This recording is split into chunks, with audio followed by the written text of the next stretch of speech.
Hello guys, আমি Deep and welcome back to my channel Deep exclusive. So এখন আমি এই ভিডিওর মধ্যে অনেকগুলো দারুণ দারুণ কিন্তু আপডেটকে নিয়ে কিন্তু কথা বলবো। তো সবার ফার্স্টে যে বিষয়টা সেটা হচ্ছে কি আমির খান এবং লোকেশ কানাগরাজ, এই খবরটা গত কয়েকদিন ধরে কিন্তু মার্কেটে প্রচন্ড ভাবে কিন্তু পপুলার হচ্ছে। ইভেন আমি বলবো যে এই খবরটা অনেক দিন ধরে কিন্তু আমাদের কাছে আসছিল, বাট সেটা কোথাও গিয়ে কনফার্ম কিন্তু হয়ে গেল।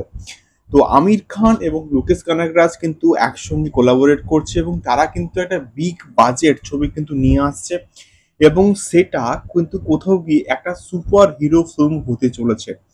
সুপার হিরো ফিল্ম কিন্তু হতে চলেছে এবং এই পার্টিকুলার প্রজেক্টটা খুব শীঘ্রই কিন্তু ফ্লোরে যাবে। দেখা যাক কেমন হয় এই প্রজেক্টটা। দ্বিতীয়ত কথা বলবো ওয়ার টু কে নিয়ে। এসো ওয়ার টু বিগ বাজেটের একটা ছবি এবং ওয়াইআর এ পুরো টাকা ঢেলে দিয়েছে এই পার্টিকুলার প্রজেক্টটাতে। তো সেখান থেকে ওয়ার টু এর বাজেট সম্বন্ধে কিন্তু আমরা একটা খবর পাচ্ছি যে এটার বাজেট এত এত কোটি টাকা হতে পারে। প্রায় 400 কোটি টাকা বাজেটের কিন্তু তৈরি হচ্ছে ওয়ার টু, বা ওয়ার টু কিন্তু তৈরি করা হচ্ছে। দ্বিতীয়ত এই ছবিটা দেখা যাক ওটিটি রাইটসে কত টাকা তুলতে পারে, এবং এটা আমার সব থেকে বড় কিন্তু প্রশ্ন, এই পার্টিকুলার প্রজেক্টে যেন ওটিটি থেকে একটা big big project, big revenue কিন্তু যেন তুলতে পারে, এটা সব থেকে আমার কিন্তু আশা রয়েছে। এবং এই ছবিটা যদি বক্স অফিসের রেসপন্স ভালো হয় তাহলে কিন্তু এটা ওটিটিতে কিন্তু ভালো প্রাইসে কিন্তু মানে বিক্রি হবেই হবে, আমি শিওর শট কিন্তু বলতে পারি।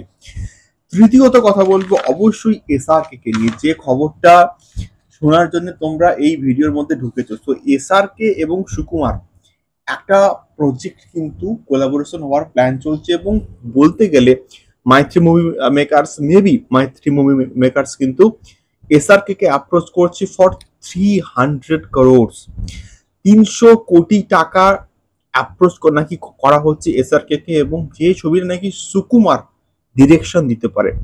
তো সুকুমার বড় বড় নাম কিন্তু আছে, মাইথ্রি আছে, তারপরে সুকুমার রয়েছে, এসআরকে রয়েছে, তো সবগুলো কিন্তু মোটামুটি বড় বড় কিন্তু নাম রয়েছে। এবার দেখা যাক এই ছবিটা আদৌ হয় কিনা, বা এসআরকে সাউথের সঙ্গে কাজ করে কিনা। সব থেকে বড় কিন্তু হচ্ছে বিষয় কিন্তু কোথাও গিয়ে এইটা, যদি এসআরকে সুকুমারের সঙ্গে কাজ করে তো সুকুমার এখন এই মুহূর্তের one of the biggest director after Pushpa.